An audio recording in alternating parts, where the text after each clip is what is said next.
Hello students, আমি Nitish sir জ্ঞানজ্যোতি coaching সেন্টারের পক্ষ থেকে তোমাদের প্রত্যেককে জানাই আরো একবার স্বাগত। তো আজকে তোমাদের মেজর পেপার 14 এর বাংলা লাস্ট মিনিট সাজেশন নিয়ে আলোচনা করবো, যারা 6th সেমিস্টারে নর্থ বেঙ্গল ইউনিভার্সিটি আন্ডার বিভিন্ন কলেজগুলোতে পড়ছো। তোমাদের জন্য সবথেকে গুরুত্বপূর্ণ আজকে 2 এবং 3 নম্বরের প্রশ্নগুলো নিয়ে আলোচনা করবো। আমি মাত্র তোমাদের 15টার মতন প্রশ্ন দেবো, 2 এবং 3 নম্বরে কিন্তু তাতে কভার আপ হয়ে যাবে। ঠিক আছে, চলো লিখে নাও। সাহিত্যের উদ্দেশ্য কি? দেন সুররিয়ালিজম বলতে কি বোঝো?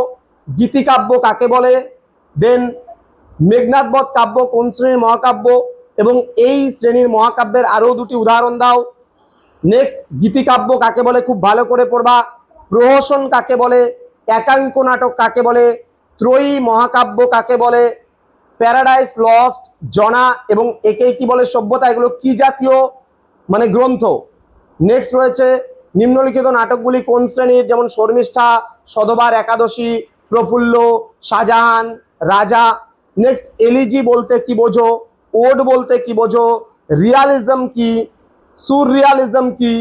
দেন রবীন্দ্রনাথের মতে সাহিত্যের সামগ্রীর সঙ্গে বিজ্ঞানের সামগ্রীর মূল পার্থক্য কোথায়? রবীন্দ্রনাথ ঠাকুরের মতে সাহিত্যের আসল তাৎপর্য বা উদ্দেশ্য কি? সাহিত্যের সামগ্রী প্রবন্ধে লেখক মানুষের কোন কোন দিকটিকে সাহিত্যের প্রধান উপাদান হিসেবে তুলে ধরেছেন? মেলোড্রামা কি? গীতিকাব্য বলতে কি বোঝো? এলিজি বা শোকগাথা কাব্যের দুটি উদাহরণ দাও। কমেডি নাটকের দুটি প্রধান বৈশিষ্ট্য লেখো। এই কয়েকটা প্রশ্ন তোমরা পড়ে নিলে তোমাদের কিন্তু পুরোপুরি কভার আপ হয়ে যাচ্ছে। তো আজকে এখানেই আমি শেষ করছি। মেজর পেপার 14 যে সাজেশন লাস্ট মিনিট সাজেশন সেটা প্রোভাইড করে দেওয়া হলো। এরপরে তোমাদের জন্য আসবে মেজর পেপার 15 এর লাস্ট মিনিট সাজেশন।